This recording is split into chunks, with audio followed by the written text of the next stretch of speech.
नमस्कार। कार्यक्रम सूक्ष्म दृष्टिमा यहाँहरूलाई स्वागत छ। दर्शकहरू, राजनीतिक दलहरू विभाजन भए, राजनीतिक दल सम्बन्धी अध्यादेश सरकारले ल्यायो, त्यो अध्यादेश संसदबाट पास भयो, दलहरू विभाजन भए। अहिले त्यही अध्यादेशलाई मन्त्री परिषदले सिफारिस गरेकै कारण खारेज पनि गरिएको छ। यसरी दलहरू अब मन्त्री परिषदमा जाने बाटो खुलेको छ। तर सत्तामा रहेर एक्कासी उसको भाषामा परमादेशमा निस्किएको नेकपा एमाले अहिले प्रतिपक्षमा छ। प्रतिपक्षमा रहिकन संसदमा अहिले उसले विरोध जनाइरहेको छ। सभामुखको कार्यशैलीप्रति ऊ असन्तुष्ट छ।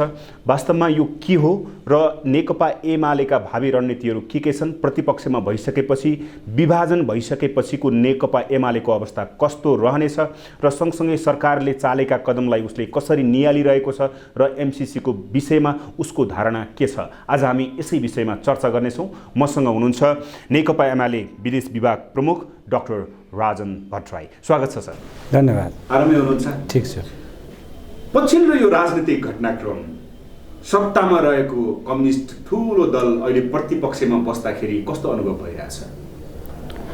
लोकतान्त्रिक व्यवस्थामा सत्तामा हुने कुरालाई सधैँ स्थायी रूपमै हुन्छु म भन्ने ठान्नु हुँदैन। प्रतिपक्षमा पनि हुन सकिन्छ। अब कुन बाटोबाट प्रतिपक्षमा भइयो भनेर मूल्याङ्कन गर्ने कुरा एउटा कुरा हो। प्रतिपक्षमा हुनुलाई नै अनौठो हामी मान्दैनौँ। हामी कहिले प्रतिपक्ष कहिले सत्तापक्ष हुने गरी नै राजनीति त्यही व्यवस्थालाई अँगालेर अगाडि बढेका हौँ। हाम्रो संविधानको व्यवस्था पनि त्यही छ, हाम्रो कानुनी पनि त्यही हो र हामीले ल्याएको व्यवस्था पनि त्यही हो। व्यवस्था त्यो हुँदाहुँदै पनि तपाईहरू सत्तामा भइसकेपछि सत्ताबाट बाहिरिँदाखेरिको संसदमा त्यो अवस्था अहिलेको प्रकृतिलाई हेर्दाखेरि असह्य पीडा भएको अनुभव एमालेलाई छ भन्ने बुझिन्छ नि, होइन? नेकपा एमालेलाई जुन बाटोबाट बाहिरियाउने चलखेल भयो, षड्यन्त्र गरियो, घेराबन्दी गरियो, त्यो प्रति चाहिँ हामी आश्चर्य भएको छौँ। हामीलाई आश्चर्य त प्रतिपक्ष हुनमा होइन। त्यही भएर मैले तपाईँलाई सुरुमै भनेको, प्रतिपक्षमा हुने कुरा कहिले सत्तामा कहिले प्रतिपक्षमा हुने कुरालाई हामी अनौठो मान्दैनौँ। तर जुन बाटोबाट हामीलाई प्रतिपक्षमा धकेलियो त्यो बाटो नितान्त अलोकतान्त्रिक। यो जुन व्यवस्था हामीले अँगालेका छौँ विश्वव्यापी रूपमा, त्यहाँ कहीँ पनि यो बाटोबाट वास्तवमा प्रधानमन्त्री रहिरहेको, जनताको म्यान्डेट पाइरहेको प्रधानमन्त्रीलाई अपदस्थ गरेर अनि अर्को प्रधानमन्त्री त्यो पनि आफू पराजित भएको कुरा स्वीकारेको, जुन दलको नेताले जुन पार्टीको नेतृत्वमा निर्वाचन भयो उसले स्वीकार्यो हिजोको परिणाम हाम्रो पक्षमा आएन, हामी चाहिँ अब पराजित भयौँ भनेर त्यो दल अहिले गएर मतलब चाहिँ अदालतलाई प्रयोग गरेर जसरी बन्यो त्यो बन्ने कुरा चाहिँ आश्चर्य मात्र होइन, त्यो वास्तवमा हाम्रो राजनीति अब कुन बाटो पक्रिँदैछ। हामीले यति लामो समयदेखि बनाएको यो संविधान को सर्वोच्चता, कानुनी राज्यको व्यवस्था जुन हामीले भनिरहेका छौँ, हामी त्यो बाटोतर्फ हिँड्न खोजिरहेका छौँ। त्यो बाटोतर्फ हिँड्ने कुरामा चाहिँ समस्या उत्पन्न हुन्छ कि भोलिका दिनमा भन्ने गम्भीर चाहिँ हामीलाई बनाएको छ। तपाईँले त्यो भनिरहँदाखेरि नेकपा भन्ने यसभन्दा अगाडि दल नेकपा एमाले नेकपा फुट्नुभन्दा अगाडिको अवस्थाको नेकपाको कुरा गर्दैछु। त्यो नेकपा जसलाई जनताले म्यान्डेट दिएको थियो, त्यो म्यान्डेटलाई आत्मसात गर्न नसक्नु, त्यसलाई चाहिँ चलायमान गराउन नसक्नु एमालेको कमजोरी हो भनेर भन्छन् नि अहिले। नेकपालाई अर्थात् त्यति बेला त नेकपा एमाले र नेकपा माओवादी केन्द्रका बिचमा चुनावी गठबन्धन बनेको थियो। त्यति बेला जनताले त्यो गठबन्धनलाई समर्थन गरेको हो। त्यो गठबन्धन पछि गएर पार्टी एकीकरण गरेर नेकपा बनेको हो। त्यो बनेपछि स्वाभाविक रूपमा हामीले हिजोको निर्वाचनमा गठबन्धन गरिसकेपछि हामी संवैधानिक हिसाबले जुन हाम्रो मुलुकमा लामो समयदेखि एउटा अस्थिरता रह्यो, राजनीतिक हिसाबले पनि त्यो अस्थिरतालाई अब स्थिरता दिनेछौँ। किनभने हामीले संविधान ल्यायौँ, नयाँ संविधान सभाबाट, र मुलुकले लामो समयदेखि खोजेको एउटा स्थिर सरकार, कम्तीमा 5 वर्ष सरकार चाहिँ स्थिर रूपले चलोस् र 5 वर्ष पछि निर्वाचन होस् भन्ने चाहना जनताको छ। त्यसो भएको हुनाले हामीले त्यो स्थायित्वलाई सुदृढ गर्नका लागि एक्लै नेकपा एमालेको एब्सोल्युट मेजोरिटी अहिलेको जुन निर्वाचन प्रणाली छ त्यो प्रणालीमा खास गरी 60-40 को व्यवस्था, 60% प्रत्यक्ष निर्वाचितबाट आउने, 40% समानुपातिक छ। त्यस्तो ठाउँमा एउटै पार्टीले एब्सोल्युट मेजोरिटी ल्याउने कुरा अलि गाह्रो विशेष परिस्थितिमा मात्रै ल्याउन सक्ने, सामान्य अवस्थामा ल्याउन नसक्ने कुरालाई महसुस गरेर नै हामीले निर्वाचनमा सँगै जाने भनेका हौँ। तर दुःखका साथ भन्नुपर्छ, जति बेला हामीले यो सहमति गऱ्यौँ, सहमतिको मसी सुक्न नपाउँदैदेखि अर्थात् निर्वाचन सकिने बेला पछिदेखि नै, मत परिणाम आइसकेपछिदेखि नै हामीसँग सहमति गरेको अर्को पक्ष चलखेलमा लाग्यो। त्यो पक्ष भनेको कुन? तत्कालीन नेकपा माओवादी। माओवादी केन्द्रलाई विपक्षी पार्टीले पनि तँ सरकार बनाउँछस् भने हामी समर्थन गर्छौँ, 5 वर्ष तँलाई साथ दिन्छौँ भनेर प्रचण्डलाई अब नेपाली काङ्ग्रेसले त्यतिखेर अफर गर्यो। पुस 8 गते हामीले मतलब चाहिँ मतगणना सक्यौँ, मङ्सिर 21 गते सम्पन्न भएको निर्वाचनको। तपाईँको चाहिँ त्यति बेला सरकारी बन्नका लागि केपी ओलीको प्रधानमन्त्री शपथ ग्रहणको लागि फागुन 3 कोर्नु पर्यो। त्यो बिचमा पुरै चलखेल गर्ने कोसिस भयो कि केपी ओलीलाई त्यति बेलाको जनताको त्यो म्यान्डेटलाई काम गर्न नदिने। त्यसो हुँदा समस्याको भ्रूण त्यही बेलाबाट पसाइसकिएको थियो। त्यो पछि झाँगिँदै गएको हो। त्यसमा पात्रका रूपमा पुष्पकमल दाहाल सबैभन्दा बढी पात्रका रूपमा देखिए। त्यसपछि त्यो पात्रमा थपिँदै गयो पार्टी एकीकरणका नाममा हामीले जुन एकीकरण गऱ्यौँ।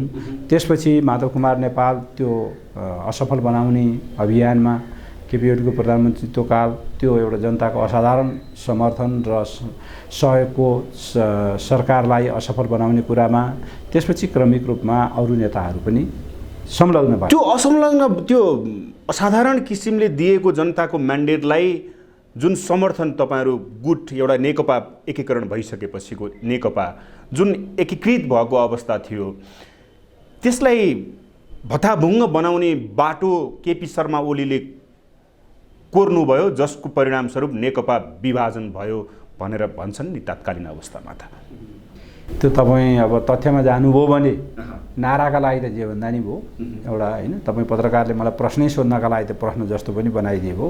तर तथ्यले के भन्छ?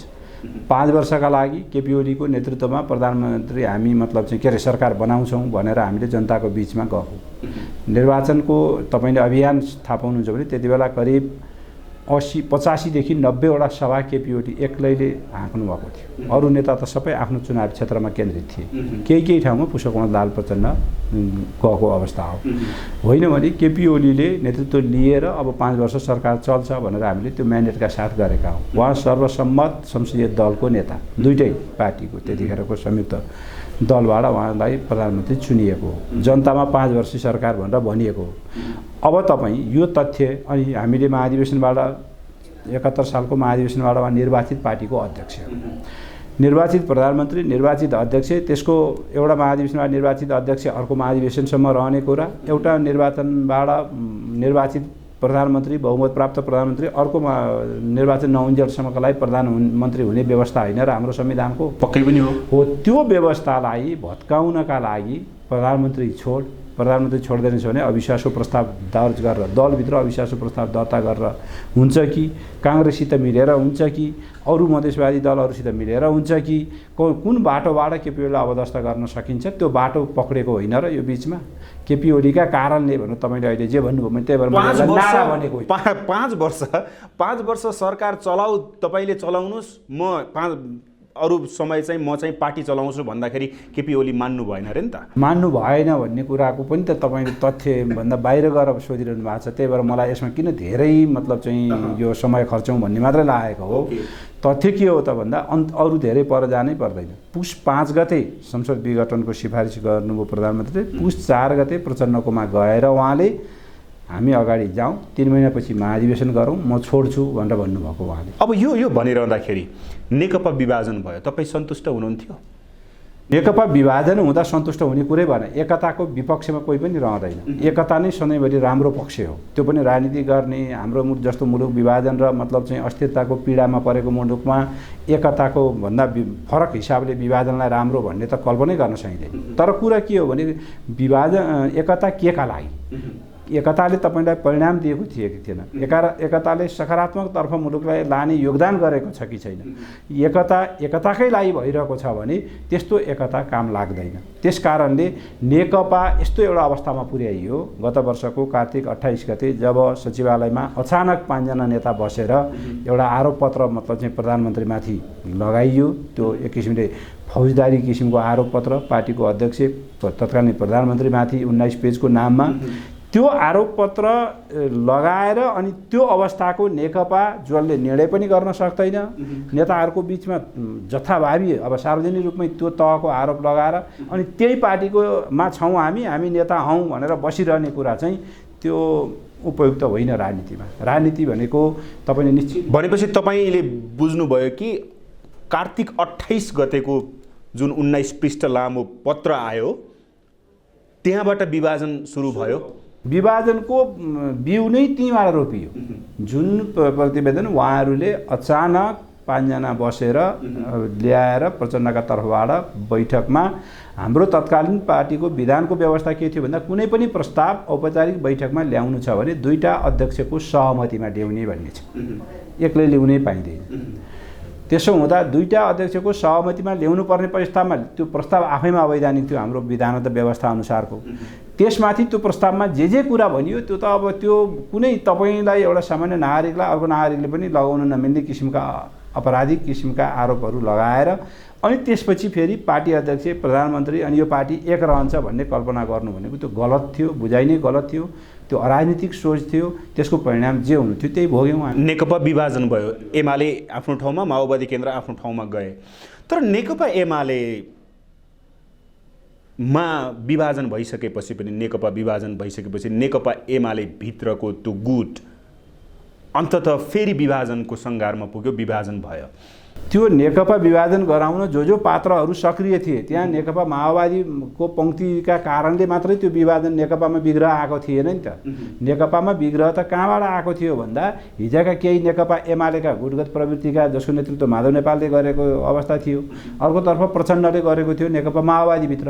त्यसो हुँदा नेकपा माओवादीभित्रको पनि सही मान्यता बोक्ने र ठिक ठाउँमा पार्टी एकतालाई जोगाउनुपर्छ भन्ने पङ्क्ति अहिले पनि नेकपा एमालेसित निरन्तर हुनुहुन्छ। रामबहादुर थापा बादलदेखि तपाईँको चाहिँ टोबहादुर लेखराज भट्ट लगायतको नेताहरू। अब यता हाम्रो मतलब चाहिँ हिजो विभाजन गरेर प्रचण्डलाई उक्साएर यो पार्टी फुटाउने, यो पार्टीभित्र विग्रह ल्याउने काममा संलग्न हुनुभएको 5 भाइ मध्येका 3 भाइ त यहाँ बस्न मिल्दैन जुन मोरली माधव नेपाल, झलनाथ खनाल, वामदेव गौतम। किनभने उहाँहरू त्यो अभियोग पत्र लेख्ने काममा पनि संलग्न हुनुहुन्थ्यो। त्यसपछि यो पार्टीलाई जसरी पनि विभाजन गरेर केपी ओलीलाई अपदस्थ गर्नुपर्छ भन्ने चाहिँ उहाँहरूको जुन योजनाबद्ध प्रयास थियो प्रचण्डसित मिलेर, त्यो प्रयासमा संलग्न पनि हुने अनि अहिले एमालेमा उहाँहरूलाई रहनुहुन्छ भन्ने मलाई त्यस्तो लागेकै थिएन। जति बेला उहाँहरू त्यस्तो काममा लाग्नुभयो, त्यो तहमा उत्रिनुभयो, त्यो तहमा त्यो किसिमको अनैतिक काममा उत्रिनु भयो, त्यसपछि उहाँहरूले यो पार्टीमा रहेर अनि यो पार्टीको मतलब चाहिँ विकास र योगदान के अरे फैलावटमा उहाँहरूले योगदान दिनुहुन्छ भन्ने कुरा गर्न सोच्न सकिन्छ। राजनजी त्यो भनिरहँदाखेरि माधव कुमार नेपाल, झलनाथ खनाल, वामदेव गौतमको इतिहासलाई हेर्ने हो भने एमाले बनाउनमा त उहाँहरूको योगदान थुप्रै छ नि त। उहाँहरू बिनाको नेकपा एमालेको अबको आगामी रणनीति कस्तो देख्नुहुन्छ तपाईँ, के पाउनुहुन्छ? नेकपा एमाले बनाउनका लागि उहाँहरूको ठुलो योगदान छ, उहाँहरू बाहेकका अरू ठुलो पङ्क्तिको पनि ठुलो योगदान छ।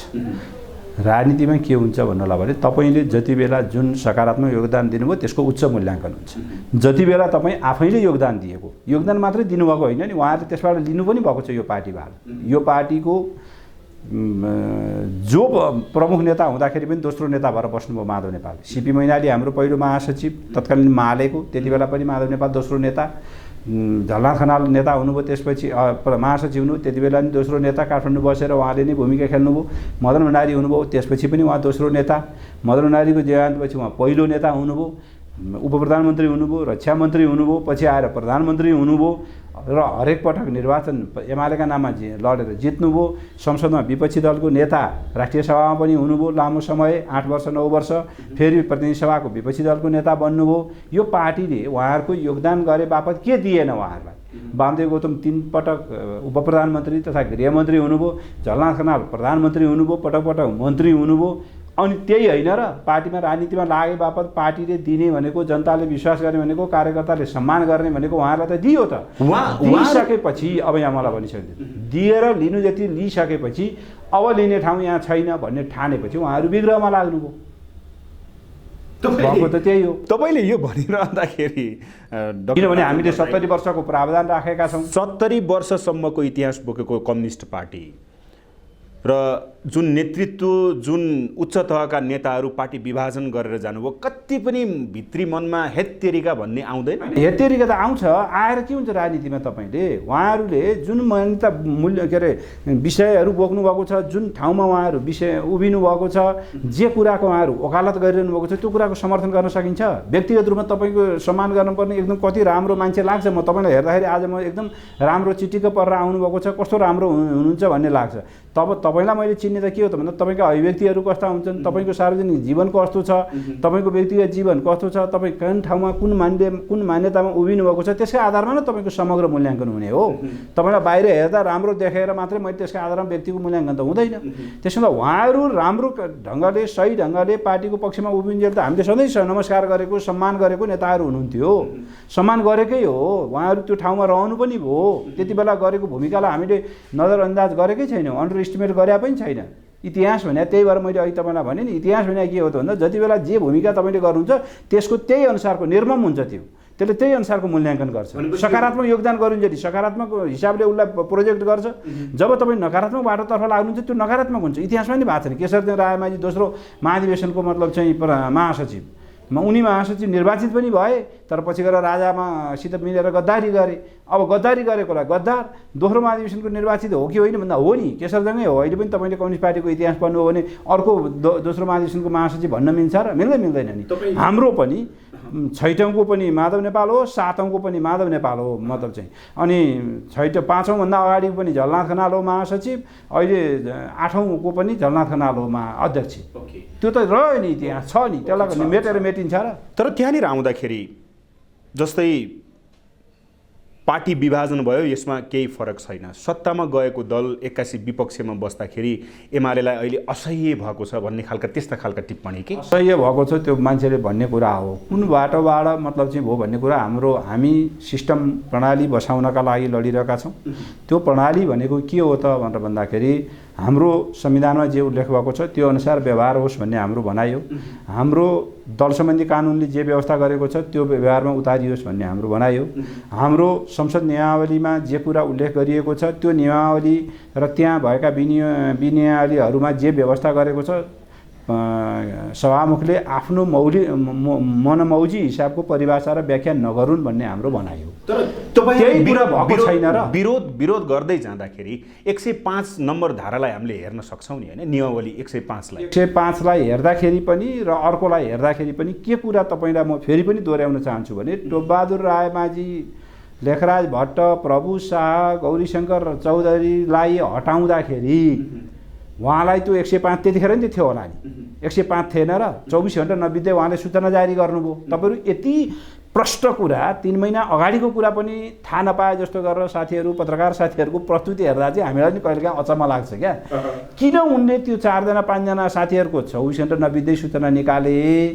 किन उनी अहिले मतलब चाहिँ 14 जनाका मामलामा उनीले 1 गते हामीले दिएका छौँ भदौ 1 गते, उनी 2 गते ल मानौँ उनीहरूले पार्टी नै बनाउने भने मतलब चाहिँ दर्ता गर्न गयो भने उनीहरू 2 गते मात्रै गएका छन्। त्यही 24 घण्टा नबित्दै अर्को काम गरेको यहाँ 24 घण्टा नबित्दै त्यो काम गर्नु पर्दैन? यति स्पष्ट कुराका बारेमा पनि हामीले फेरि व्याख्या गरिरहनु पर्ने, तपाईँहरूले त्यही प्रश्न सोधिरहने, त्यसमा जनतालाई हल्मल्याएको जस्तो स्थिति हुनु हुँदैन। हेर्नुहोस्, त्यसो भए अहिले संसदमा जुन अवरोध भइरहेको छ नि, एमाले अवरोध गरिरहेको, अवरोध मूल्य स्थापित गर्नका लागि सभामुखको त्यो कुर्सी भनेको अत्यन्त महत्त्वपूर्ण कुर्सी हो। त्यो कुर्सीमा निर्वाचित नहुन्जेली तपाईँ कुनै एउटा पार्टीको मान्छे हुनुहुन्छ, कुनै एउटा नेता मन पराउनुहुन्छ तपाईँले, त्यति बेला त नजाउन्जेली तपाईँ त्यो कुनै एउटा गुटको नेता हुनु होला, तर तपाईँ त्यो कुर्सीमा बसिसकेपछि त्यसका निश्चित मूल्य मान्यताहरू छन्। तपाईँ त्यहाँ कुर्सीमा पुगेपछि तपाईँले आफ्नो पार्टीको सदस्यता निरन्तर राख्नुहुन्न, तपाईँले आफ्नो पार्टीमा भएको पदलाई सस्पेन्ड गर्नुहुन्छ, म यो अहिले छैन है भनेर भन्नुहुन्छ। त्यो किन गरियो होला? संसारभरि त्यो अभ्यास किन छ मतलब संसदीय व्यवस्था भएको मुलुकहरूमा? अनि हामीले त्यसलाई किन अपनायौँ आजसम्म? अहिले अग्निप्रसाद सापकोटा आउँदा चाहिँ त्यो मूल्यमाथि जथाभावी भइरहेको कुरालाई होइन मतलब चाहिँ यो त भइहाल्छ नि, यो त एमालेलाई किनभने सत्ताबाट बाहिरिन परेको हुनाले छटपटी हो भनेर तपाईँले भनेकै जस्तो भाषा भनेर हामीले छोडिदिनु पर्ने, बुझिदिनु पर्ने। त्यसो भए त्यसैमा तपाईँले बोलेको भाषामा एउटा प्रश्न के छ भने 2 पटक संसद विघटन गरेको नेकपा एमाले त्यही संसदमा गएर विरोध जनाइरहेको छ। गर्छौँ नि हामी त्यसो भए त नेपालमा हामीले कुनै कुरामा विरोध गऱ्यौँ भने नेपालमै बस्नु हुँदैन भन्ने कुरा हुन्छ? नेपाली जनताका बिचमा जाने कुरा हो, त्यो जनताका बिचमा हामीले भनेका कुराहरू लिएर जाने कुरा हो। हाम्रो पोजिसन अहिले यो खालको अनिर्णयको बन्ने संसद र अहिले जुन मतलब चाहिँ विगत 8-10 महिनादेखि जुन खालको मतलब चाहिँ अनिर्णयको बन्दी, मुलुकले मतलब चाहिँ केही पनि निकास नपाउने, सरकारले सब पनि पूर्णता पाउन नसक्ने यस्तो अवस्था देखेर नै पुस 5 गते विघटन गरिएको हो। त्यो विघटनलाई अवैधानिक भन्ने, प्रतिगमन भन्ने, त्यसलाई मतलब चाहिँ बेठिक भनेर जे खालको व्याख्या गर्न खोजिएको छ र जनतामा जाने कुरा लोकतन्त्रमा अर्को व्याख्या गर्ने जुन मतलब चाहिँ भाष्य खडा गर्न खोजिँदैछ, इतिहासमा हेर्दै जानुहोस् यो कहीँ पनि भएको छैन। यस्ता खालका नौटङ्की यो टिकेर हामी कहाँ पनि हुँदैन। अब यो संसद अवरोध जुन अहिले विरोध भइरहेको छ नि, यो विरोध कसरी साम्य हुन्छ, के देख्छ? त्यो साम्य सभामुखको हातमा छ। त्यो कुरो सभामुखको कस्तो के हुनुपर्छ, उनले निर्णय गर्नु पर्यो नि त। हाम्रो नियमावली अनुसार, दल सम्बन्धी कानुन अनुसार सर्वोच्चमा त मुद्दा गएको छ। फेरि सर्वोच्चमा मुद्दा त पछि गएको हो। तपाईँ अहिले फेरि पनि त्यही भएर यो के छ भने सर्वोच्चको मुद्दा देखाउने, पछि दल निर्वाचन आयोगमा दल दर्ता गर्न गए भन्ने कुरा त यी सबै मतलब चाहिँ तपसिलका कुराहरू हुन् नि। सभामुखले गरिरहेको एक किसिमको भेदभावपूर्ण र पूर्वाग्रहीपूर्ण व्यवहार नसचिएसम्म सदन कसरी चल्न सक्दैन। अझै पनि अवरोध हुन्छ त्यो। अब अलिकति फरक प्रसङ्गतर्फ जाउँ। नेकपा एमालेको विधान अधिवेशन यही 15 देखि हुँदैछ। 10 बुँदे सहमतिको कुरा पनि त्यसैमा आइरहेको छ। कसरी अगाडि बढ्दैछ? हामी एकदम तीव्रताका साथ तयारीमा जुटेका छौँ। आज 12 गते 15 गते 11 बजे हामी उद्घाटन गर्न गइरहेका छौँ। गोदावरी, ललितपुरको गोदावरीमा उद्घाटन हुन्छ। हाम्रो पार्टीका अध्यक्षले उद्घाटन गर्नुहुनेछ। देशभरबाट डेलिगेट्सहरू छानिसक्नु भएको छ। अब छानिएका डेलिगेट्सहरू काठमाडौँ आउन पनि थालिसक्नु भएको छ।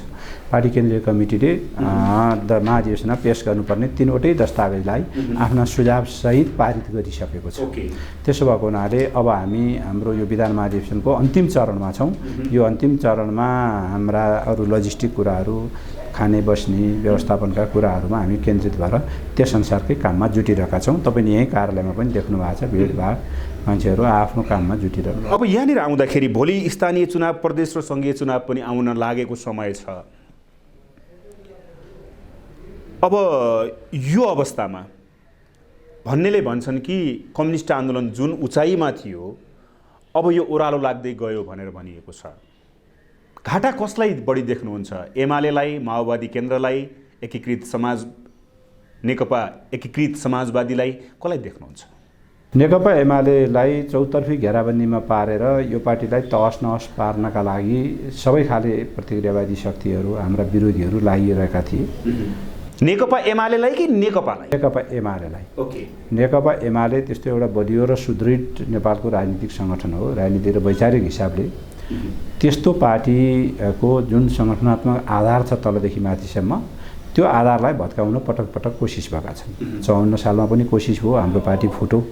फेरि हामीले त्यसलाई सुसङ्गठित गर्दै अगाडि लिएर आयौँ। केही घाटा बेहोऱ्यौँ हामीले, केही वर्ष 65को निर्वाचन हामीले धेरै नराम्रोसित पराजय भोग्नु पर्यो। त्यसपछि फेरि 70मा आउँदा नआउँदा हामीले त्यसलाई रिभाइभ गरेर अगाडि बढ्यौँ। 74मा हामी धेरै माथिल्लो उचाइ प्राप्त गऱ्यौँ।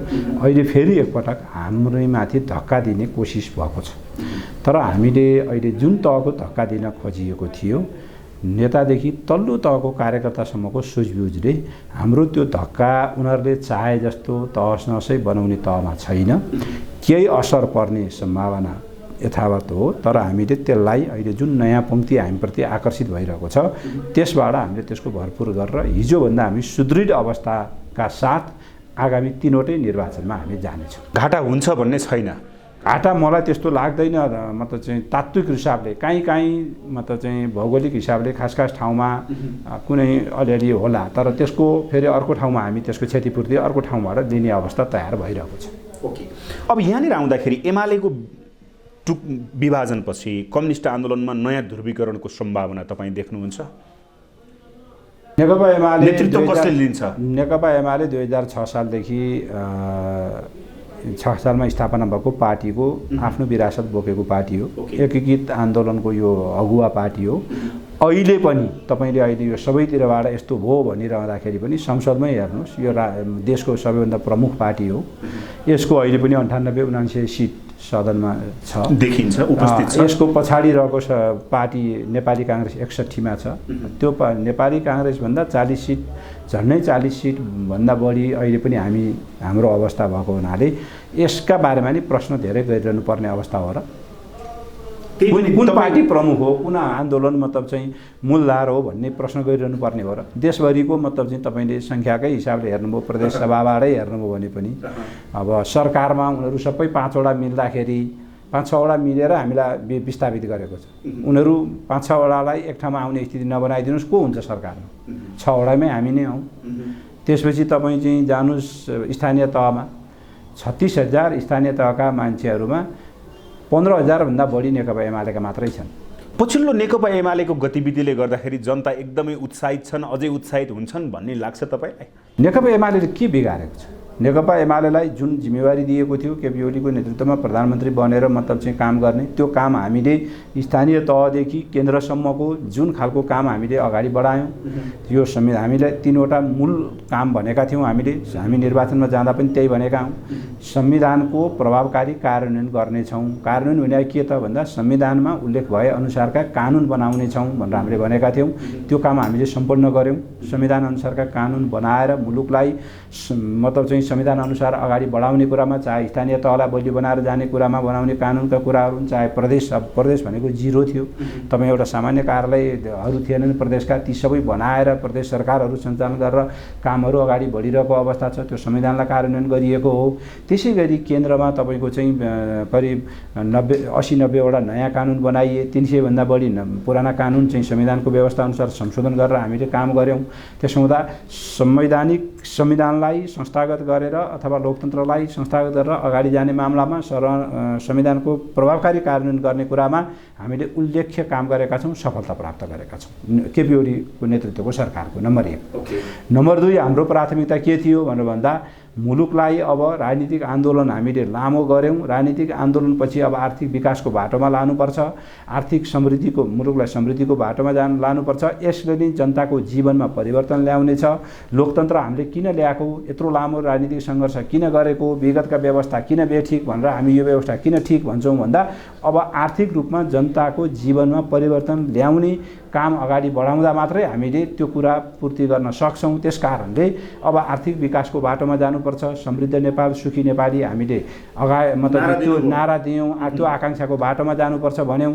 अनि त्यो बाटोमा हामी अगाडि बढेका हौँ। त्यसै क्रममा तपाईँलाई म 3-4वटा इन्डिकेटर मात्रको कुरा गर्छु। नम्बर 1, हामीले त्यो बाटो अगाडि लाने भनिसकेपछि मुलुकमा 7%, 7.5%सम्मको आर्थिक वृद्धि लामो समयको ग्यापमा नेपालले प्राप्त गर्न सफल भयो। नम्बर 1, जबकि हामी भर्खर मतलब चाहिँ संविधान बनाएर अत्यन्त अस्थिर र अन्यलग्रस्त अवस्थाबाट यो ठाउँमा आएका थियौँ। दोस्रो, हामीले पूर्वाधारको क्षेत्रमा तपाईँ भन्नुहुन्छ भने मुलुकभित्र चाहे पूर्व पश्चिम राजमार्गको विस्तारको कुरा होस्, चाहे हुलाकी राजमार्ग वर्षौँदेखि सुरु भएर सम्पन्न हुन नसकिरहेको कुरा होस्, चाहे मदन भण्डारी राजमार्ग निरन्तरताको कुरो होइन। यसलाई कामको यो 3 वर्ष तपाईँहरू त्यही भएर तपाईँले अध्ययन गरेर तपाईँले मतलब चाहिँ त्यसको रिसर्च गरेर आउनुहोस् भन्ने हाम्रो अनुरोध छ। तपाईँहरूले बाहिर आउँदाखेरि कि मतलब चाहिँ 3 वर्षमा कति उपलब्धि प्राप्त गरियो, त्योभन्दा अगाडि सुरु कहिले भएको थियो, 10औं वर्षसम्म किन ती काम भएनन् विगतमा, र यो 3 वर्षमा यो सरकारले त्यसलाई गति दिएर कहाँ पुर्यायो, त्यो कुरा त तथ्यमा हेर्नु पर्यो नि।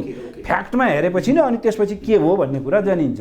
त्यसपछि हामीले उत्तर दक्षिण राजमार्गलाई विस्तार गर्ने कुरा गऱ्यौँ। किमाथाङका विराटनगरको कुरा गर्नुहोस्, यता मतलब चाहिँ रसुवागढी काठमाडौँको कुरा गर्नुहोस्, यता तपाईँको चाहिँ अर्नीको राजमार्गको स्तरोन्नतिको कुरा गर्नुहोस्, कोरलादेखि तपाईँको चाहिँ भैरवासम्मको बाटोको कुरा गर्नुहोस्, या तपाईँले चाहिँ गल्छीदेखि के अरे हिल्सादेखि सुर्खेतसम्मको राजमार्ग, यी सबै ठाउँमा विगत कुनै समयको भएको भन्दा राम्रा काम भएका छन्। त्यति मात्रै होइन, तपाईँ पाल्पाको मान्छे, बुटवलदेखि सिद्धार्थ राजमार्ग बनेदेखि अहिलेसम्म विस्तार हुन सकेका छैन।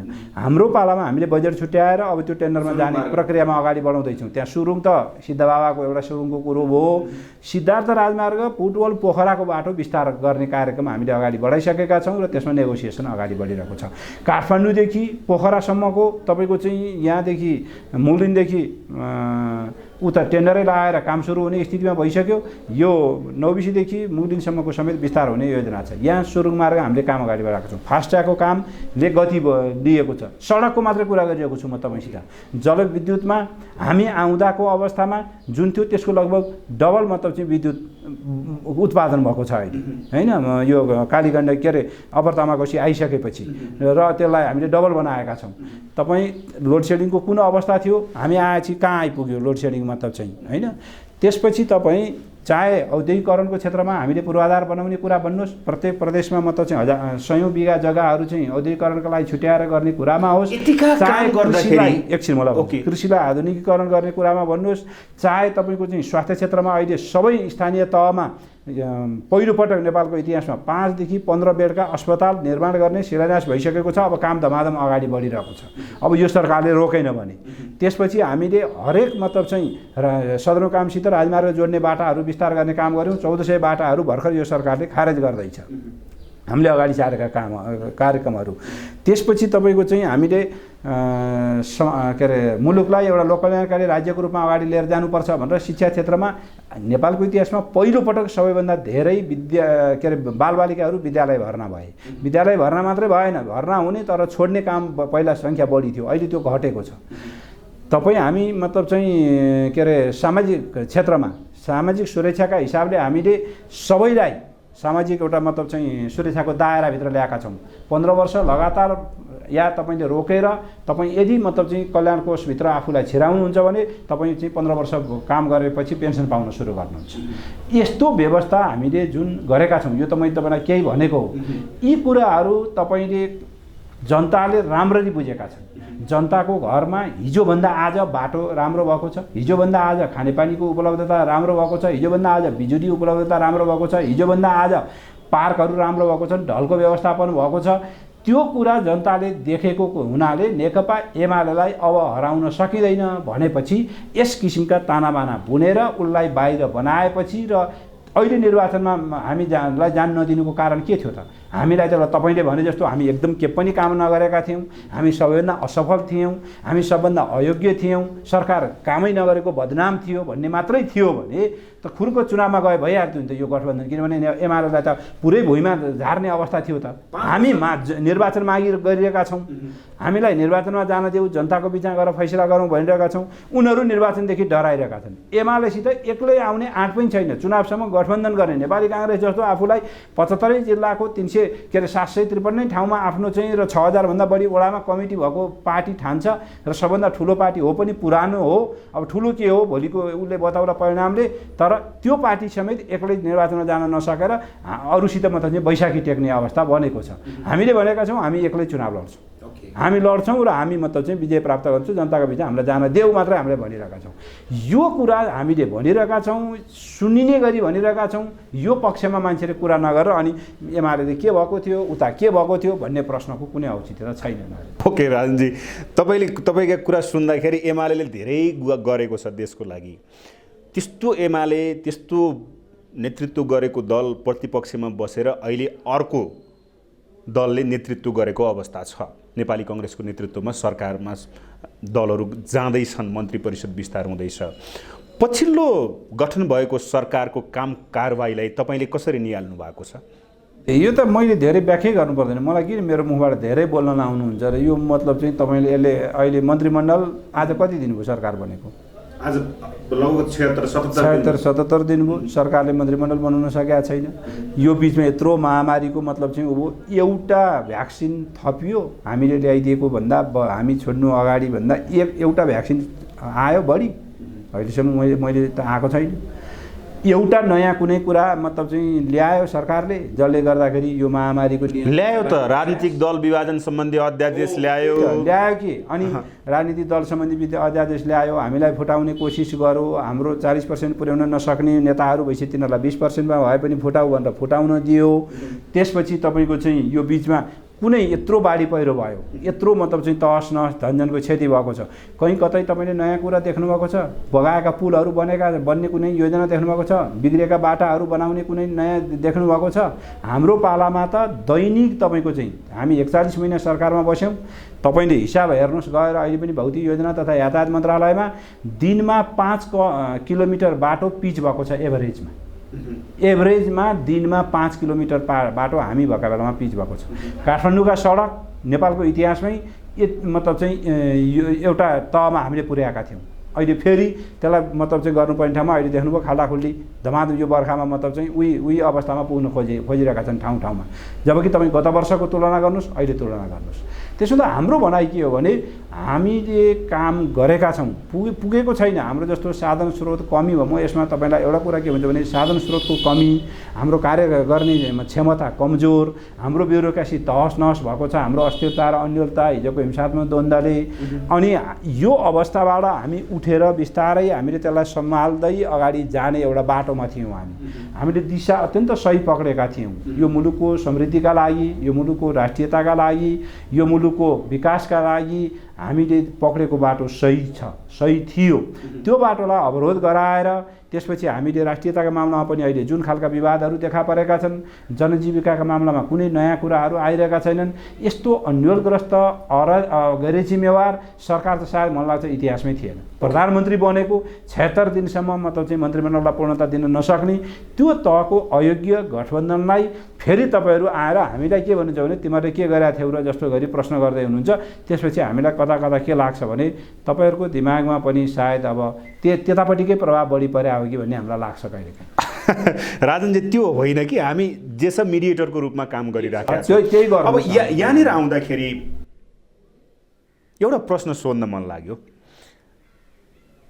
अध्यक्ष केपी शर्मा ओली, तत्कालीन प्रधानमन्त्री केपी शर्मा ओलीका जुन सल्लाहकारहरू मध्येको तपाईँ पनि पर्नुहुन्छ, त्यो सल्लाह तपाईँहरूले दिएका सल्लाहलाई मनन गर्दा केपी ओली फस्नुभयो भनिन्छ नि, म सही छु अथवा गलत छु? केपी ओली के फस्नु? केपी ओली तपाईँहरूले अब अलि टाढा बसेर हेर्नुभएकाहरूलाई त्यो लाग्न सक्छ। नजिकबाट चिन्नेहरूले केपी ओली भन्ने मान्छे फस्ने हुँदै होइन। केपी ओलीले जे आफूलाई निष्कर्षमा हुन्छ त्यो कार्यान्वयनबाट जानुहुन्छ, जे बोल्नुहुन्छ त्यसलाई कार्यान्वयनमा लानुहुन्छ। बोल्नु अगाडि सोच्नुहुन्छ, बोलिसकेपछि त्यसमा अडिनुहुन्छ। उहाँको स्वभाव आज मात्रै होइन, महाकाली सन्धिदेखि तपाईँ सम्झिनुहोस् र अहिले मतलब चाहिँ बिचका माओवादीका आन्दोलनमा उहाँले लिएका अडानहरू सम्झिनुहोस्। हिंसात्मक गतिविधिको विपक्षमा उभिएको अरू सबै एकातिर हुँदाखेरि केपी ओली एक्लै उभिएर माओवादीको प्रतिकार गर्नुहुन्थ्यो। माओवादी हिंसा गलत छ, यसले चाहिँ मतलब हिंसात्मक बाटोबाट यो गलत ठाउँमा जाँदैछ, यसलाई सचिनुपर्छ भन्नुहुन्थ्यो। त्यति बेला पनि तपाईँले अहिले भने जस्तै कसले सल्लाह दिन्थ्यो? हामी त त्यहाँ के हो सल्लाहकार त थिएनौँ। तर केपी ओली त्यो अडान राख्नुहुन्थ्यो। मुलुक त त्यही बाटोमा आयो, त्यही ठाउँमा आयो। त्यसो भएको हुनाले अडान भएको नेता हो उहाँ।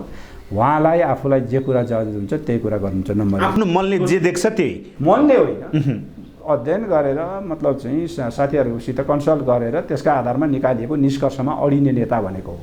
जता हावा बग्छ हावा लाग्छ त्यतै बग्ने नेता होइन भन्न खोजेँ मैले। एन्टी करेन्टमा नि उभिने नेता हो भने। दोस्रो कुरा म तपाईँलाई के भन्छु भने भारतीयले नाकाबन्दी लगाउँदाखेरि धेरैले भनेको थियो त केपी ओलीले खतमै बनायो भनेको थियो त। भारतसित मतलब चाहिँ शिर ठाडो पारेर उभिने नेता त इतिहासमा त केपी ओली नै दर्ज हुनुभएको छ। त्यसो हुनाले एउटा कुरा के बुझ्नुपर्छ भने यो तपाईँले भनेको कुरा केपी ओलीलाई नचिन्नेले भनेको कुरा हो। नम्बर 2, आजको युगमा सल्लाहकारको भूमिका कति हुन्छ भने तपाईँहरू जस्तो साथीहरूले पनि बुझ्नुपर्छ। तपाईँको टेलिभिजन अहिले मतलब चाहिँ हातमा भएको मोबाइलमा हेर्न मिल्छ। तपाईँका टेलिभिजनमा आएका सूचनाहरू, तपाईँले प्रसारण गर्नुभएका सबै कार्यक्रमहरू यहाँको मात्रै होइन, सिएनएनले के गर्छ, के अरे एटलान्टामा बसेर होइन, तपाईँको चाहिँ बिबिसीले के गर्छ लन्डनमा बसेर मिनेटभरमा होइन सेकेन्डभरमा तपाईँ कहाँ आइपुग्छ। सूचनाको यस्तो युगमा सल्लाहकारले के भने, सल्लाहकारको घेराबन्दी र त्यस्तो वरिपरि आसेपासेको प्रभावमा मात्रै पर्ने भने त कहिले हुन्थ्यो भन्नुलाई भने त्यो मध्ययुगीन अवस्थाको कुरा हो। जति बेला शासकहरूसित बाहिरी संसारसित सम्पर्क भनेको माध्यम चाहिँ कि त्यही सल्लाहकार हुन्थे कि चाहिँ त्यही बिचका मतलब चाहिँ वरिपरिका बिचौलियाहरू हुन्थे। आजको युगमा हिजोको अवस्था होइन। त्यो दरबारभित्र खुम्चिएर बस्नुपर्ने शासकहरू मूलतः दरबार राजा महाराजा नै हुन्थे। उनीहरू दरबारभित्र खुम्चिन्थे। उनीहरूलाई बाहिर पब्लिकसित सम्पर्क नहुने अवस्था थियो। सूचनाको पहुँच थिएन, टेलिफोन गर्ने कुरा हुँदैन थियो। त राजा त्रिभुवन त्यो कुन ठाउँबाट सम्पर्क गरेर राणा शासन विरोधी आन्दोलनमा भारतको दूतावास गए सूचना लिएर भने आज त तपाईँ मिनेटभरमा सबै चिज हेर्ने ठाउँमा रहेको प्रधानमन्त्रीलाई फलानुले घेरेर फलानाले मतलब चाहिँ बोल्न गर्न नदिएर फलानु यस्तो भएर भन्ने प्रश्न कति सार्थक, कति सान्दर्भिक हो क्या। मलाई त्यसैमा मतलब चाहिँ एउटा ओके म सरकारकै कुरामा आउन चाहेँ। सरकारले तपाईँहरूले नियुक्त गरेको त्यो बेलाको सरकारले नियुक्त गरेका राजदूतहरूलाई फिर्ता बोलाएको अवस्था छ, त्यसलाई फिर्ता बोलाउने भन्ने निर्णय गरेको छ। यसप्रति तपाईँको बुझाइ के हो? मेरो बुझाइ यो सरकार अत्यन्त गैर जिम्मेवार ढङ्गले चलेको छ। यसले राज्यबाट हिजो गरिएका राम्रा कामहरू, इभेन तपाईँको चाहिँ एसिड आक्रमण गर्ने आक्रमणकारीहरूलाई कारवाही गर्न बनाइएको कानुन, त्यो कडा कानुन जुन अध्यादेशबाट ल्याइएको थियो सदनमा प्रस्तुत हुने स्थितिबाट, त्यसलाई समेत खारेज गरेर अब अहिले नयाँ ल्याउने के भन्ने चर्चा सुनिँदैछ, त्यसलाई समेत खारेज गर्ने यो तहको नागरिकको जिम्मेवारीप्रति, नागरिकलाई भइरहेका अप्ठ्याराप्रति सहजीकरण नगर्ने गैर जिम्मेवार सरकारले अब राजदूत फिर्ता गरेका कुरालाई मैले धेरै टिप्पणी किन गर्नु। तर यो सरकारले कुनै न मेरिट बेसिसका आधारमा, न पर्फर्मेन्सका आधारमा, न उनीहरूले त्यहाँ खेलेको भूमिकालाई हेऱ्यो। यत्रो महामारी छ, हामीले अब भ्याक्सिन अझ थप लिएर आउनुपर्ने बेला छ।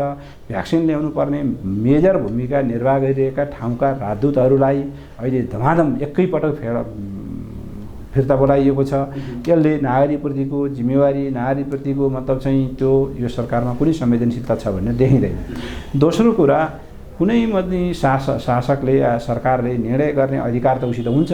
त्यो निर्णय गर्दा मैले गरेको निर्णयको इम्प्याक्ट या देशभित्र कस्तो पर्छ, बाहिर कस्तो पर्ला भनेर सोध्छ। एकैचोटि आएर 12वटा राजदूतलाई खाली गर्नुपर्ने के त्यस्तो महामारी आएछ नेपालमा भनेर आज तपाईँले मतलब चाहिँ एउटा अचम्म लाग्दो सबै संसारका मेजर क्यापिटल सिटीहरूमा रिक्तता दिएको छ, त्यहाँबाट फिर्ता बोलाउने काम भएको छ। त्यसो त यस्तो गैर जिम्मेवारपूर्ण र कुनै एउटा सिस्टममा रहेर होइन, गैर सिस्टममा रहेर प्रणालीभन्दा बाहिर गएर गरिएको निर्णयको बारेमा मैले यति भन्नु उपयुक्त हुन्छ भन्ने लाग्छ। अलिकति म एमसिसी तर्फ आउन चाहेँ डाक्टर राजन भट्टराई। एमसिसी 2014 पछि यसलाई के गर्ने भनेर आयो। एमसिसी जब सम्झौता भयो, तत्कालीन अर्थमन्त्रीले सम्झौता गर्नुभयो। सम्झौता पछि नेकपा एमालेको नेकपाको नेतृत्वमा रहेको केपी शर्मा ओलीको नेतृत्वमा रहेको सरकारमा आउँदाखेरि एमसिसीको विषयलाई संसदमा लैजाने भनेर सम्झौतामा हस्ताक्षर गर्यो, जसका कारण एमसिसी विवादमा आयो भनिन्छ नि। म सही छु अथवा गलत छु? एमसिसीमा सबै नेताहरू संलग्न भएर त्यसलाई 2017मा सम्झौता भएको हो। त्यो बाबुराम भट्टराई झलनाथ खनालकै पालाबाट सुरु भएको देखिन्छ। अनि बाबुराम भट्टराई खिलराज रेग्मीकै पालादेखि भनौँ न। खिलराज रेग्मी होइन, त्योभन्दा 2011बाटै हो। भरतमोहन त्यति बेला अर्थमन्त्री भएर यो वर्ल्ड ब्याङ्कको प्रोग्राममा जाँदाखेरि अमेरिकनहरूसित कुराकानी गरेर फर्केर त्यसलाई अगाडि बढाउने निर्णय भएर रहेछ। त्यसपछि बाबुराम भट्टराई भए, खिलराज भए, सुशील कोइराला भए, केपी ओली भए, त्यसपछि तपाईँको चाहिँ शेरबहादुर भए, प्रचण्ड भए, फेरि केपी ओली। त्यो अवस्थाबाट गुज्रेको एमसिसी उनीहरू सबैको पालामा त्यसलाई अगाडि बढाउने मात्रै काम भयो र सम्झौतामा शेरबहादुरको पाला आएर सम्झौता भयो अघिल्लो पाला। त्यो अवस्थामा भएको सम्झौता भएको हुनाले र दुईटा मुलुकका बिचमा गरिसकेको सम्झौता भएको हुनाले अघिल्लो केपी ओलीको सरकारले त्यसलाई यो सम्झौतै भइसकेपछि यसलाई अगाडि बढाएर जानुपर्छ, त्यो दायित्व पनि हुन्छ। अघिल्लो सरकारले गरेका सम्झौता म मान्दिनँ भन्ने हो भने तपाईँलाई म भन्छु, अहिले हाम्रो मुलुकले यो ऋण जुन छ विदेशी विभिन्न मुलुकहरूबाट र विभिन्न संस्थाहरूबाट, वर्ल्ड ब्याङ्कबाट, आइएमएफबाट, एडिबीबाट लिएका ऋणहरू हेर्नुभयो भने त्यो पञ्चायतकालदेखिका छन्। त्यसको हामी अहिले तिरिरहेछौँ। पञ्चायतले ऋण लिएर आयो, राजाहरू महाराजा त्यतिखेरका शासकहरू को बदमास थिए, जनविरोधीहरू, तिनीहरूले खाएको हामी किन तिर्ने भनेर बहुदल आछि हामीले छोडे आए हुन्थ्यो नि त। गैर जिम्मेवार हुने हो भने त्यस्तो हुँदैन। राज्य भनेको त्यो सरकार भनेको निरन्तरता हुन्छ। सिस्टमै परिवर्तन भए पनि त्यसले कन्टिन्युटी दिनुपर्छ। त्यो कन्टिन्युटी दिन सकिएन भने हामी अन्तर्राष्ट्रिय समुदायको आजको मतलब चाहिँ दोस्रो विश्वयुद्धपछि बनेको एउटा विश्व व्यवस्था छ, त्यो विश्व व्यवस्थाबाट हामी आफू बाहिर रहेको ठाउँ छ। हामीले त्यसो गर्नु हुँदैन। हामीलाई 1950को सन्धि विवादास्पद छ, त्यतातिर नजाउँ, म एमसिसीमै आउन चाहन्छु। म बस्नु न, मलाई तपाईँले विषय राखेपछि त प्रश्न पार्न दिनु पऱ्यो नि। 1950को सन्धि विभेदकारी छ, त्यो हामीलाई त्यही बेलादेखि मन नपरेको। थुप्रै व्यवस्था परिवर्तन भयो 1950को सन्धि पछाडि। सन्धिको सबैले विरोध गर्छन् तर खारेज त भएको छैन सन्धि। अहिले पनि नेपाल भारत सम्बन्धको आधारभूत कुराहरूको गाइड कसले गर्छ भन्दा 1950को सन्धिले गरिरहेको भनेर पाउँछौँ हामी। किन त्यो भयो त? असमान छ, बिहे ठिक छ, त्यसलाई मतलब चाहिँ गर्ने भने त्यो निरन्तरता किन दिनुपर्छ भन्दा दुईटा देशको सम्बन्धको कुरा हो। त्यो खारेज गर्ने हो भने त्यसको एउटा प्रक्रिया छ, त्यो प्रक्रिया टुङ्ग्यौँ अनि मात्रै त्यो खारेज भन्ने हुन्छ। त्यो सन्धि रहिरहेर अनि म पालन गर्दिनँ भन्न मिल्दैन, जुनसुकै सरकार आए पनि। त्यही कुरा एमसिसीको बारेमा पनि लागु हुन्छ। 17मा एग्रिमेन्ट भयो। एग्रिमेन्टमा साइन गर्नु अगाडि सोच्नु पर्थ्यो, जति सोच्ने कुरा भइसकेपछि त्यसलाई निरन्तरता दिनु पर्थ्यो। हामीले अघिल्लो पटक हामी सरकारमा रहँदा हामीले दायित्व पुरा गर्ने कोसिस गरेका हौँ, किनभने सम्झौता भइसकेको विषय थियो। अब अहिले हामीलाई कसैले मतलब चाहिँ अब अहिलेको सन्दर्भमा हाम्रो के हो, तपाईँले पोजिसन त्यही सोध्न खोज्नुभयो होला। अहिलेको हामी के हौँ त भन्दा हाम्रो भूमिका फेरियो। हिजो हामी सरकारमा थियौँ, हामीसित एउटा दायित्व थियो। आज त हामी सरकारमा छैनौँ। हामी सरकारमा हुनेहरूले के गर्ने हुन् हामीलाई थाहा छैन, हामीलाई कसैले औपचारिक रूपमा कुराकानी गरेका छैन। तर तपाईँहरू सरकारमा हुँदाखेरि एमसिसीलाई सदनमा लैजाने व्यवस्थामा साइन गरिदिनु भयो रे, यो आरोप छ नि बाहिर। त्यही त त्यो गरे हो, मैले त्यो त गरे त भने त तपाईँलाई किन गरियो भनेर यत्रो व्याख्या गरिनँ। 1950 को तपाईँलाई सन्दर्भ किन दिएको, किन भन्दा अन्तर्राष्ट्रिय व्यवस्था त्यस्तो व्यवस्था हो जहाँ तपाईँले साइन गरिसकेपछि त्यसलाई पालना गर्नुपर्छ। फलानुले गरे हो म मान्दिनँ भनेर भन्न मिल्दैन। तर त्यो तपाईँहरूलाई थाहा थियो नि, यो कानुन बन्छ, संसदले पास गरिसकेपछि त कानुन बन्छ भन्ने त थाहा थियो नि। कानुन बन्छ होइन, त्यो सम्झौतामा तपाईँले त्यो शर्त अनुसार अगाडि जान्छु भनेर सहमति गरेपछि त्यसलाई पालना गर्नुपर्छ कि त्यो तपाईँ पालना मात्रै गर्नुभयो, देशलाई के हुन्छ भन्ने सोच्नु भएन। होइन, हामीले त पालना गरे हो, त्यसलाई पालना गर्नुपर्छ। मैले भने 1950 को सन्धि तपाईँले खारेज नगरुन्जेली तपाईँले त्यसलाई होइन भन्न सक्नुहुन्न। तपाईँका थुप्रै हाम्रो चाहिँ मतलब ट्रेडका बारेमा अहिले नेपाल भारत व्यापार सन्धिलाई हामी चाहिँ धेरै हिसाबले फरक बनाउन चाहन्छौँ, तर फरक नहुन्जेल त त्यसैले काम गरिरहेको छ नि। त्यसो भए भित्री आत्मालाई राजन भट्टराईलाई के लाग्छ, एमसिसी नेपालको हितमा छ? म एमसिसीको बारेमा अहिले म पार्टीको धारणा तपाईँसित राख्न चाहन्छु। अहिलेको हाम्रो पार्टीको धारणा के हो भने हाम्रो भूमिका फेरिएको छ। हामीलाई कसैले औपचारिक रूपमा के गर्ने भनेर सोधेको पनि छैन। यो त उम्किने बाटो भएन। किन बाटो हुने, उम्किने बाटो भन्ने मलाई त्यो राजन भट्टराई नेकपा एमालेको विदेश विभागको हिसाबले तपाईँसित प्रस्तुत भइरहँदा मैले पार्टीको धारणा राख्छु। मैले व्यक्तिगत रूपमा के राख्छु भन्ने कुरा त म छुट्टै गरौँला नि तपाईँलाई, त्यो अर्को कुरा भयो नि। मैले अहिले मेरो पार्टीको पोजिसन के छ त्यो चाहिए हो कि तपाईँलाई राजन भट्टराईले के खोजेको छ, त्यसका धारा उपधारा के छन् भनेर त्यसमाथि जान चाहनुभयो। तपाईँ पार्टीको धारणा खोज्नु भएको छ भने मलाई त्यसमा भन्न दिनुहोस्। अब पार्टीको होइन भन्नुहुन्छ भने मैले चाहिँ त्यसपछि फरक हिसाबले भन्नुपर्छ। हो, म के भनिरहेको छु भने हामी फरक भूमिकामा आयौँ। फरक भूमिकामा आइसकेपछिको अहिलेको स्थिति भनेको हामीलाई कसैले औपचारिक रूपमा के गर्ने भनेर भनिरहेको अवस्था छैन एमसिसीका बारेमा।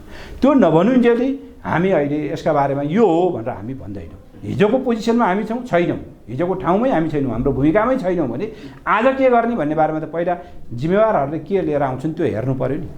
नेपाली काङ्ग्रेस लगायत 5 दलीय गठबन्धन जुन छ, गठबन्धनको पोजिसन के हो एमसिसीका बारेमा, त्यो भएर आएपछि अनि हामीले बनाउनु पर्ने भएछ भने हामी बनाउला। त्यही पनि हामी नपर्ने नि हुनसक्छ, किन उहाँहरूसित 165 जनाको 136 जना भए बहुमत पुग्छ एमसिसी पास गर्नलाई सदनमा।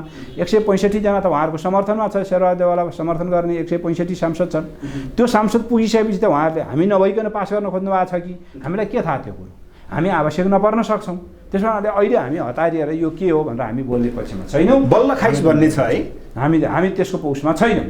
तर तपाईँले मलाई व्यक्तिगत सोध्नुभयो भने म त्यसका धारा उपधारा कुन कुन विषयमा के भएको छ भन्ने कुरा म तपाईँलाई छुट्टै हिसाबले व्याख्या गर्छु। यो विषयमा त पछि कुराकानी गरौँला। मैले अन्तिममा यही प्रश्नै सोध्न चाहेँ डाक्टर राजन भट्टराई, एमसिसी यति विवादमा तानिएको छ, म पार्टीगत रूपमा सोधेको छैन यो प्रश्न, तपाईँलाई व्यक्तिगत रूपमा सोधेको छु। भित्री आत्माले एमसिसी नेपालको हितमा छ? एमसिसीका केही प्रावधानहरू विगतका हामीले अरू गरे भन्दा फरक खालका सम्झौता के अरे प्रावधानहरू छन्, त्यसभित्र ती प्रावधानहरूका बारेमा आवश्यक थियो कि थिएन भन्ने एउटा बहस सञ्चालन गर्न सकिन्छ। तर सम्झौता गर्ने बेलामा सम्झौता गर्ने अनि अहिले आएर आफ्नो निहित राजनीतिक स्वार्थ पुरा भएन भनेपछि अनि म एमसिसी मान्दिनँ भन्ने यो तहको अनैतिक काम जुन नेताबाट भइरहेको छ त्यसप्रति चाहिँ मलाई एक किसिमले भन्नुहुन्छ भने दुःख लाग्छ हाम्रा नेताहरूको अवस्था देखेर। भनेपछि एमसिसी सही छ? एमसिसी सही छ भने होइन, मैले तपाईँलाई एमसिसीको बारेमा जे अवस्था बनाइयो मुलुकमा त्यो बनाउने नेताहरूले त्यो सम्झौता गर्नु अगाडि नेताहरूले बनाए। मैले व्यक्तिगत तपाईँको धारणा, किनकि तपाईँ विदेश विभाग प्रमुखको रूपमा पनि काम गरिराख्नु भएको छ, तपाईँ व्यक्तिगत रूपमा एमसिसीलाई नेपालको हितमा छ? नेपालको हितमा आधारभूत रूपमा त्यसका त्यो अनुदानको पैसा ल्याएर हामीले हाम्रो निर्णय अनुसार प्रयोग गर्ने अवस्था हुँदा त्यसलाई हामीले प्रयोग गर्न सक्ने अवस्था बन्न सक्छ। तपाईँले त्यसलाई मतलब चाहिँ राजनीतिक हिसाबले जसरी लिएर गइरहनु भएको छ त्यस कारणले मैले नेताहरूलाई भनिरहेको छु। तपाईँले के बुझ्नुहोस् भने जो ड्राइभिङ सिटमा बसेको छ त्यहाँबाट पो कुरा गर्नु पर्यो त। तपाईँले मतलब चाहिँ त्यसका धारा उपधारा संविधान त राम्रो बनायौ नि, त्यसलाई कार्यान्वयन गर्ने मान्छे को छ, कसरी गरिरहेको छ भन्ने कुराले त परिणाम कस्तो दिन्छ भन्ने कुरा निस्किन्छ। एमसिसीका धारा उपधारा र एमसिसीलाई मतलब चाहिँ गिजोलेर त्यसलाई अर्को हिसाबले व्याख्या गर्ने, सम्झौता गर्ने अनि आएर अर्को व्याख्या गर्ने नेताहरूका कारणले गर्दा यसमा बढी समस्या उत्पन्न भएको छ। धेरै धेरै धन्यवाद। धन्यवाद। उहाँ हुनुहुन्थ्यो नेकपा एमाले विदेश विभाग प्रमुख डाक्टर राजन भट्टराई। हवस् त आजको लागि सूक्ष्म दृष्टि यति नै। सम्पूर्ण टिमसहित मलाई पनि आज्ञा दिनुहोस्। नमस्ते।